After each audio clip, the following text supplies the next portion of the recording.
Oui, comme je l'ai dit tout de suite, je m'appelle Drabo Mamadou Jean. Voilà quelqu'un qui a deux noms, Jean et Mamadou. Et le Mamadou m'a été donné par mes parents de mon jeune âge, de ma naissance. Et je crois que mes parents étaient des musulmans. Mon papa était d'abord issu d'une famille animiste et dont son papa était également, il n'était pas chrétien, il était animiste, chef du village, chef de terre de notre village. Et ma maman, elle est issue d'une famille musulmane, d'une grande lignée musulmane depuis, je ne saurais pas comment noter cela, mes arrière-grands-parents, mes arrière-grands-parents, étaient tous des musulmans et tous des imams. Donc à ma naissance, nous sommes 25 enfants de papa, j'étais issu du 7e.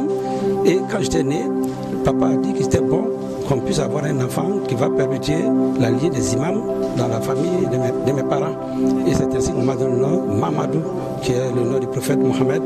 Et c'est ainsi ils m'ont confié à ma grand-mère et j'étais hors de la famille. Mais à l'âge de 7 ans, en 1964, donc je suis né en 1957, donc mon papa dit il faut que j'aille à l'école. On croit qu'il voulait m'envoyer à l'école des Blancs, normalement. Mais quand je suis arrivé, ma grand-mère m'a amené en famille. On dit non, c'est pour que j'aille à l'école coranique. Et au même moment, un de mes oncles qui était directeur d'école, qui n'est plus de ce monde, du nom de Karambéry et Dona, il s'est opposé, il dit non, on ne peut pas laisser cet enfant-là, je trouve en lui une capacité d'aller très loin, laisser-le faire l'école normale comme les autres. Papa dit non, on va l'envoyer à l'école coranique, on lui a donné le nom de Mohamed, donc on ne peut pas le laisser comme ça. Mais l'oncle a insisté et on m'a inscrit à l'école primaire. Mais dès que je suis inscrit à l'école primaire, c'était comme s'il y avait un combat, il y avait quelque chose qui voulait à ma vie. J'étais toujours malade. Du CP1 jusqu'au CM2, j'avais sur le problème. Donc parfois on venait me trouver couché comme si j'étais mort. On m'amène à l'hôpital, je me réveillais, les gens ne comprenaient pas. C'est comme si c'était un esprit qui en voulait à ma vie. Parce que je ne suis pas allé à l'école coranique. Et à un moment donné, bon, quand j'ai raté mon premier certificat, et papa disait voilà, un enfant intelligent qui n'a pas réussi. Et donc pour lui, je devrais repartir à l'école coranique. L'homme l'a dit, non, on va l'amener à Bobo. Il était directeur d'école. Quand il m'a mis là-bas, il m'a inscrit dans une école. Mais cette fois, c'était une école missionnaire catholique. Moi, je ne savais pas pourquoi il m'a inscrit dans cette école missionnaire, alors que lui-même était directeur d'une école, il ne m'a pas inscrit là-bas. Et c'est alors que j'ai fini le CM2 là-bas, mais avec des moments très difficiles. Parce que je ne voulais pas sentir ces hommes qui étaient autour de moi. Pourquoi me prendre dans un milieu musulman et on veut me mettre dans une école catholique? Donc je ne comprenais pas, j'étais très musulman. Et à l'époque, pour nous, les catholiques à l'époque, les gens qui portaient la croix, bon, ce sont les gens qui étaient, c'est des mécréants qui ne connaissent pas Dieu. Alors, rapidement, quand j'ai eu mon entrée en 6e là-bas, j'étais affecté dans un autre établissement, c'était le collège Charles Wanga de Nouna. Et là également, je crois que j'allais échapper à ces chrétiens-là, à ces écoles catholiques.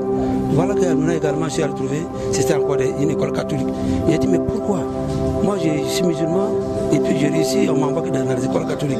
J'avais une haine, il faut le dire, que de ces personnes, parce que nous nous a enseigné que vraiment il faut vivre dans la pureté, s'éloigner de ces personnes-là. Bon, je vais jeter mon témoin parce que c'est très long. Je vais les couper, c'est dans un livre, si vous pouvez le prendre après. Donc à Nouna également, et à ma 3e, j'ai réussi à mon entrée en seconde. Et j'avais eu un autre concours. Mais les frères m'ont dit, Monsieur Drabo, vous ne pouvez pas aller enseigner parce que c'était une école où on préparait les enseignants. Ils disaient que moi je parle très rapidement, mon langage est rapide, donc c'est mieux d'aller à une école. Ils disaient quelle école? Ils m'ont envoyé dans une école qui s'appelle le collège Joseph Moukassa de Koudougou. Et là j'arrive là-bas, j'aurais appris maintenant là, c'était alors une école encore des catholiques. Mais bien avant cela, quand je suis arrivé à Nouna, je me suis intéressé au scoutisme. Donc comme j'étais musulman, j'ai fait ma promesse sur la Bible, ça ne me disait rien au début. Mais tout a changé en 1914 parce qu'un de mes grands frères a donné sa vie au Seigneur. Et cela s'est passé dans notre village à Tougan. Et c'est cela qui m'a révolté. Un frère que j'aimais, c'était la personne sur qui on comptait. Et nous croyons que c'est celui-là qui allait sauver la famille. Et ce dernier, il est devenu pasteur. Les gens le reconnaissent à travers le monde. Il s'agit de Mamadou Philippe Karambéry, qui est un cousin direct pour moi. Donc, quand il a dit qu'il a donné sa vie au Seigneur, j'ai décidé de m'opposer au christianisme. Et c'est là que j'ai commencé, j'ai décrété une guerre ouverte contre les chrétiens. Je suis reparti à Nouna en 1915, on m'a nommé chef de troupe du scoutisme. Donc c'est là, tous les musulmans qui étaient scouts, je leur imposais maintenant de prendre la promesse de servir Dieu en imposant la sur le Coran. Alors que moi j'avais fait sur la Bible, ça ne m'a rien dit, mais avec le salut, la conversion de mon grand frère, j'ai dit c'est pas possible. Je ne me permettrai plus jamais qu'un musulman puisse se convertir à ces chrétiens, au christianisme. Et c'est alors que le combat a commencé. Donc quand j'ai quitté Nouna, quand on m'a dit que je devais aller à Moukassa, j'ai dit j'ai compris maintenant. Je vais aller dans cet établissement-là qui est encore chrétien.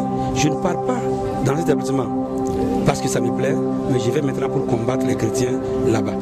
Donc quand je suis arrivé à Moukassa, en seconde déjà, j'ai été nommé chef de Djekoulou, c'est-à-dire le haut niveau des chefs dans le scoutisme qui s'occupe des aînés, comme j'étais connu au niveau national. Donc j'étais le grand chef des aînés. Et je voulais imposer le Coran là-bas. Les élèves de terminal, les scouts du terminal m'ont dit mais Drago, tu es trop petit pour nous imposer quelque chose ici là. Nous on a fait nos problèmes sur la Bible ici, tu dois suivre ça d'abord. Je ne pouvais rien dire. Donc quand c'est arrivé en première, je me dis cette fois-ci, je vais imposer.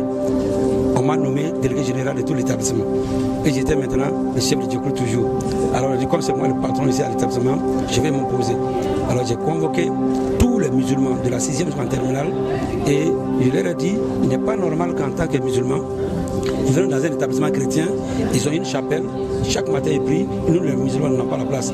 Alors comme était le délégué général, je suis allé voir le frère directeur, un homme pieux, un homme que j'admirais, qui m'aimait d'un amour que je ne comprenais pas.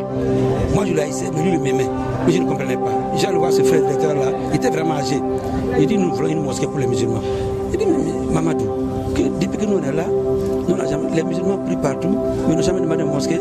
Il dit mais comme moi je suis le délégué général, mes camarades m'ont dit qu'ils veulent une mosquée. Alors que c'est moi-même qui imposais. Puis j'avais formé la communauté musulmane, j'étais moi-même le président de cette communauté, en même temps délégué général de l'établissement. Une semaine après, ils ont donné la mosquée. Et j'étais moi-même devenu musicien. Puis j'avais l'habitude de faire cet appel du village. Donc quand je suis arrivé là-bas, tout le matin, avant que les chrétiens sonnent la cloche pour inviter les fidèles catholiques dans leur chapelle, moi j'étais déjà là à lancer l'appel du musicien pour inviter tous les musulmans. Et quand je voyais plein de musulmans à la prière, je faisais le tour des classes. Je dis mais pourquoi vous ne venez pas à la prière et vous voyez les catholiques, ils ont leur chapelle. Et c'est comme ça que j'ai regroupé les musulmans autour de moi. Et c'est au moment où j'étais en train de combattre le christianisme, je me suis opposé aux frères parce que si on prépare de la nourriture comme le porc et des trucs qui ne marchaient pas, je disais c'est pas possible. C'était l'internat à l'époque. J'ai allé dire à l'économe, nous sommes des musulmans, nous ne voulons pas manger n'importe quoi ici. Bien sûr il y a du porc, préparez-nous de la bonne nourriture également. C'est après ils m'ont appelé, la direction m'a dit monsieur Drago, toi tu viens d'arriver, l'établissement est là, pourquoi tu veux nous imposer des choses? Ça c'est un établissement catholique. Il dit mais c'est un établissement catholique, vous avez accepté vous nous avez accepté dans votre établissement. Laissez-nous vivre aussi notre foi. Il dit non, si tu vois qu'on ne peut pas faire deux repas en même temps, c'est parce que l'État ne donne pas toutes les... Comme c'est un établissement, c'est voilà, subventionné par l'État, l'État donne une partie et on complète de l'autre côté. Donc ils ont, depuis que moi dit ça, c'est pas possible. Donc l'État aussi n'intervient pas. Alors en tant que délégué général de l'établissement, j'ai convoqué en 1978 une grande rencontre pour tous les établissements, tous les responsables d'établissements au Burkina à l'époque, de Ouagadougou, Bobo, Koudou, j'étais le vice-président de l'ASCA, Koudou à l'époque. On a fait une réunion de minuit à 5 h du matin et une semaine après, une grève générale a été lancée dans tout le Burkina. J'étais à l'époque la Haute-Volta. Donc tous les événements étaient fermés, les gens ne comprenaient pas d'où venait cette grève-là. Or c'était à Koudou. Donc les militaires, quand ils ont appris que c'était quelqu'un qui lançait la grève, qui voulait pas, qui s'opposait à une situation dans un établissement, ils ont envoyé des militaires me chercher, la gendarmerie, mais ils ne m'ont pas pu trouver. Et les établissements, les élèves qui sont opposés sont levés pour revendiquer ma cause là-bas. Bon, je vais sur les étapes, on va l'étape. Bon. Les choses sont passées comme ça. Je ne peux pas rentrer dans l'état, c'est tellement long. Donc, au moment où j'étais en train de combattre le christianisme, je me suis revenu, c'était en 77-78, avant qu'il y en ait en 78, le congé de Noël, et le 24, le 25 dans la nuit, alors j'étais allé au village pour les congés. Et c'est là où le Seigneur s'est révélé à moi. En pleine nuit, je ne comprenais pas, c'est là où j'ai fait un rêve. Et là, j'étais sur une grande voie, une voie large. Et j'étais avec les camarades musulmans, on était sur la voie large. À un moment, j'ai dit, mais je ne comprends pas. Depuis longtemps, nous avons une voie large, mais nous n'arrivons pas à la fin. Et brusquement, j'ai vu un petit chemin là, un sentier. J'ai dit, mais voilà, on est fatigué sur cette voie large là.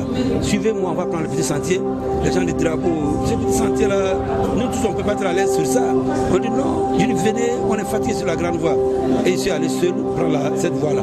Quand j'ai pris le petit sentier, à peine avoir fait quelque part, j'ai vu des anges qui louaient Dieu, qui adoraient Dieu. Et il y a un d'entre eux qui m'a appelé, il dit de le suivre. Je l'ai suivi, il est rentré par une petite porte. Il s'est courbé, il est rentré. Moi, je me suis courbé, je suis rentré par la petite porte. Et c'est là, une lumière est descendue du ciel et je voyais le Christ. Une lumière qui venait du ciel vers moi. Quand la lumière s'approchait de moi, c'était un être humain qui était courbé à la croix. Le sang coulait de sa tête, de ses pieds. Il me regardait avec compassion. Quand j'ai vu cela, je me suis réveillé. Je me suis dit non, ça peut être... moi, je suis chrétien, il ne faut pas que des choses comme ça se révèlent à moi. Donc, je me suis réveillé, je n'ai pas dit ça à mon papa. Et une semaine après, je me suis retrouvé, je suis allé au collège encore. Et de la même semaine, et pendant que j'étais couché, encore, voilà, et encore, et voilà que j'ai fait un autre songe. Là, j'étais dans un couloir. Je tournais, les gens en labyrinthe, je ne savais même plus où partir. Alors j'ai dit, Dieu, sauve-moi de ce lieu-là. Quand j'ai dit cela, j'ai vu une lumière qui venait tout droit devant moi dans le couloir. Et quand la lumière s'approchait avec moi, quand la lumière était proche, j'ai vu que la personne que j'avais vue sur la croix, c'était la même personne encore. Tout en blanc cette fois-ci. Et elle a voulu tendre les mains vers moi comme ça. Cet homme qui était proche de moi, il voulait me sauver et j'ai donné d'eau. Et quand j'ai donné d'eau, je me suis fait projeter dans les ténèbres dehors, devant la mosquée de mon village. Tout était noir, ténébreux. Et je voyais mes parents pris dans les ténèbres. Alors je me suis approché, je voyais les visages des gens, mais je ne sais pas que faire, je suis allé voir ma maman. Je dis, maman, il est pouvoir vous prier ici dans les ténèbres, dans l'obscurité. Alors que moi, je viens de trouver la lumière derrière moi. Alors je me suis levé. Je dis, non. Moi, je suis musulman, mes parents sont musulmans. Il ne faut pas que cet homme-là vienne me déranger encore. Alors j'ai refusé. Et je vais sauter les étapes encore. Il y a eu beaucoup d'événements. Et quelques temps après, j'ai fait notre rêve. Et cette fois-ci, je me suis trouvé, c'était le mois de Mouloud. Mon papa vient me dire, Madou, viens voir à la mosquée, parce qu'on doit aller à la prière maintenant jusqu'au matin. Et c'est la première fois que je dis à mon papa, je dis, moi je ne vais pas aller prier aujourd'hui. Il dit, je ne comprends pas, je ne vais pas. Dans le rêve toujours. Il dit, Mamadou, depuis que tu es né, tu n'as jamais manqué une prière. Tu es là, tu gênes les 30 jours avec nous, depuis que tu es petit. Mais c'est la première fois que tu refuses d'aller écouter, lire le Coran avec nous. Il dit, vraiment, je ne peux pas aller. Alors quand j'ai dit cela, il est parti avec toute la famille. Et quelques temps après, je vois une foule, grande foule qui venait vers moi. Et cette foule, quand elle venait, c'était là, ilaha illallah. C'est comme si c'était pour me dire de revenir. C'est comme si j'étais déjà perdu. Et tout l'imam en tête, il venait vers moi dans le rêve. Mais quand ils sont approchés de moi, un mur s'est dressé et je ne les ai plus vus. Et donc, j'étais troublé à l'époque maintenant. Et comme j'avais commencé à faire la philosophie en première, j'ai dit non, ces rêves-là, je ne dormais plus. J'allais voir mon professeur de philo, qui était interne armé, l'abbé Poulet, et qui faisait la philosophie avec nous. J'ai dit, pourquoi lui va m'expliquer pourquoi ces rêves me perturbent, je ne comprends pas. Quand je suis allé le voir, il m'a regardé, j'ai dit, Mamadou, toi ton cas là est sérieux, que ce n'est pas la philosophie, que c'est Dieu qui m'appelle. Il dit, tu m'appelles? Je dis, déjà, je m'appelle Mohamed. Je m'appelle Mamadou, il dit, m'appelle pour aller où encore? Je suis musulman. Il dit, non, que c'est Jésus qui t'appelle. Quand il dit Jésus là, j'ai pris mon vélo, je suis parti à l'internat encore. Et c'est cette nuit là, quand j'étais couché, avant la nuit même, j'étais là sur mon dos et le ciel s'est ouvert. Je ne dormais pas. Et j'ai vu la même personne que j'avais vu, l'homme que j'avais vu sur la croix, qui me tendait les mains, maintenant tout en blanc, sa tête était comme un zoom au côté de moi, il traversait le ciel. Il est venu passer devant moi de l'est vers l'ouest. Alors quand je me suis réveillé en ce jour, je ne dormais pas. Après je dis, qu'est-ce qu'il y a? Cette personne, ce tombe-là se présente à moi, il sait que moi je suis musulman, et je vois que c'est ça qui est coulé, et chez les catholiques, là, lui il est partout, pourquoi il se présente à moi? Alors je dis, moi je suis musulman, mes parents sont musulmans, personne ne peut me changer. Le lendemain matin, je suis allé très tôt à la mosquée, et j'ai fait l'appel. Quand les musulmans sont venus, en tant que médecin, on devrait prier. Comme j'étais le président de la communauté musulmane, en même temps, dans l'établissement que j'ai formé, et ce groupe que j'ai formé, j'avais choisi là-dedans des imams. C'est tout ce qui a fait l'école coranique, je leur disais qu'il fallait qu'ils nous dirigent dans la prière. Quand on est arrivé, la prière a commencé. Quand on lève la main, on veut se courber, tout le monde se courbait. Quand moi je vais me courber, impossible. J'avais des nausées, j'avais des vertiges, je me redresse. À la fin de cette prière matinale, tôt le matin, les autres disent, mais Drabo, on ne comprend pas. C'est toi qui as formé ce groupe. C'est toi qui as choisi la mosquée pour nous. Nous, on prie et puis toi, tu étais arrêté. Je dis, qu'est-ce qui se passe? Je dis, je vais me couvrir, mais il y a seulement des indigestions, il y a des nausées. Je dis, ça va passer. Si vous partez, je vais reprendre la prière. Et c'est comme ça que ça s'est passé. J'ai voulu faire encore impossible. Ils sont sortis impossible. Et ce qui s'est passé maintenant, toute la journée, quand les gens partent, je reviens seul, impossible. Alors que j'ai joué beaucoup au ballon, j'ai été sélectionné à l'équipe nationale, junior à l'époque. Je m'en vais au terrain, je fais des mouvements, je me cours. Je fais les mêmes mouvements pour arriver à la mosquée, pour voir c'est bon. Quand j'arrive à la mosquée, je me lève la main, quand je vais me courber, impossible. Les vertiges, des nausées, il faut que je me redresse. Et quand je me redresse, tout disparaît. Alors je dis, c'est pas possible. Pendant 5 jours, moi, fille de musulman, le nom du prophète, je ne peux pas mettre mon front à terre. Et je dis, c'est pas possible. Donc, c'est le dimanche, le samedi matin, comme il n'y a pas cours, je dis, après la prière, là, il faut que je voie le vrai Dieu. Donc, j'ai sauté un peu quelques étapes. Hein. Donc, je dis, comme le temps passe, je dis, il faut que le vrai Dieu se présente à moi. Quand je suis à la mosquée, voilà, les musulmans sont venus, j'ai commencé la même prière, impossible. Et comme c'était comme ça, alors j'ai décidé alors de m'enfermer seul dans la mosquée. Le matin, tôt le matin, je dis je ne sors pas dans cette mosquée, il faut que le vrai Dieu se présente à moi. Et quand les autres sont partis, j'ai dit Dieu, si tu existes réellement, si c'est toi le vrai Dieu, dis-moi la réalité, c'est Mohamed, tu m'amènes vers toi, ou mais c'est cet homme qu'on appelle Nabi Issa, qu'on appelle Jésus là, et que c'est lui. Pas les gens disent que c'est Jésus le Sauveur. Maintenant, Nabi Issa, je suis né là-dedans.